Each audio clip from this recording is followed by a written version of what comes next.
দিনভর নানা নাটকীয়তার পর অবশেষে জামিনে মুক্তি পেলেন আলোচিত জুলাই যোদ্ধা তাহারিমা জান্নাত সুরভি। আজকে সকালবেলায় আদালতে তোলা হয় তাহারিমা জান্নাত সুরভিকে, এবং সেখানে আদালতে পুলিশ অর্থাৎ কালিয়াকৈর থানায় যে সাংবাদিক নাইমুর রহমান দুর্জয়, তিনি একটি চাঁদাবাজি এবং অপহরণের একটি মামলা করেছিলেন তাহারিমা জান্নাত সুরভির বিরুদ্ধে। সেই মামলায় আজকে পুলিশ 5 দিনের রিমান্ডের জন্য আবেদন করেন। এবং এরপরে কিন্তু আমরা দেখেছি যে আদালতের যিনি বিচারক তিনি মূলত আজকে প্রথমে 2 দিনের তার যে জামিন আবেদন, সেটি কিন্তু জামিন আবেদন নামঞ্জুর করে তাকে কিন্তু 2 দিনের রিমান্ড দেওয়া হয়। যদি আজকে পুরো দিনের যে ঘটনাটি সেটি যদি আপনাদেরকে জানাই, তাহলে বলা যায় যে সকালে দিকে রিমান্ড এবং সন্ধ্যায় জামিন আর রাতে কারামুক্তি, সব মিলিয়ে কিন্তু দিনভরে আজকে গাজীপুরের আদালত প্রাঙ্গণ উত্তপ্ত ছিল এবং উত্তাল ছিল।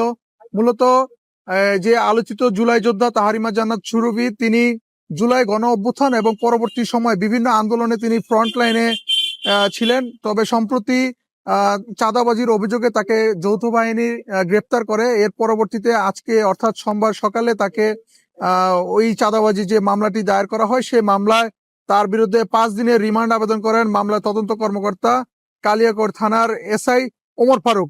এবং এরপরে কিন্তু সেই মামলাটি শুনানি হয়, এবং শুনানি শেষে গাজীপুর সিনিয়র জুডিশিয়াল ম্যাজিস্ট্রেট আদালত 2-এর বিচারক সৈয়দ ফয়জুল মাহাদি তিনি কিন্তু আসামির জামিন আবেদন নামঞ্জুর করেন, পাশাপাশি 2 দিনের রিমান্ড কিন্তু মঞ্জুর করেন। এবং এই যে রিমান্ড শুনানিকে কেন্দ্র করে আমরা দেখেছি যে সকাল থেকে যে আদালত প্রাঙ্গণে অভ্যুত্থানকারী ছাত্র শ্রমিক জনতার ব্যানারে এনসিপি, জাতীয় শ্রমিক শক্তি এবং জাতীয় যুব শক্তির বিপুল সংখ্যক নেতাকর্মী কিন্তু তারা এখানে উপস্থিত হন আদালত প্রাঙ্গণে, এবং তারা তাহারিমার যে মুক্তির দাবিতে তারা বিভিন্ন ধরনের স্লোগান দেন, এবং অবিলম্বে তাকে মুক্তি না দেওয়া হলে সারা দেশে ব্লকেট কর্মসূচিরও কিন্তু হুঁশিয়ারি দেন তারা।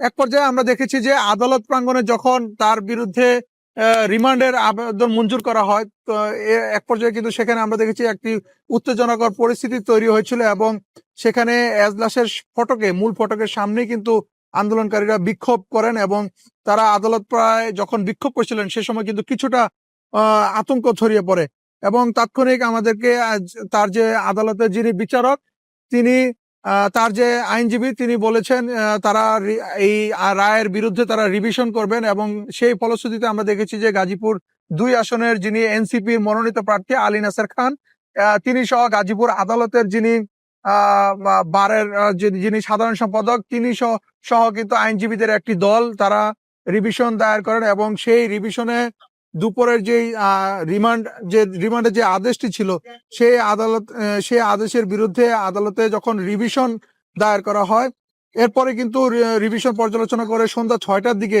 গাজীপুর দায়রা জজ আদালতের বিচারক অমিত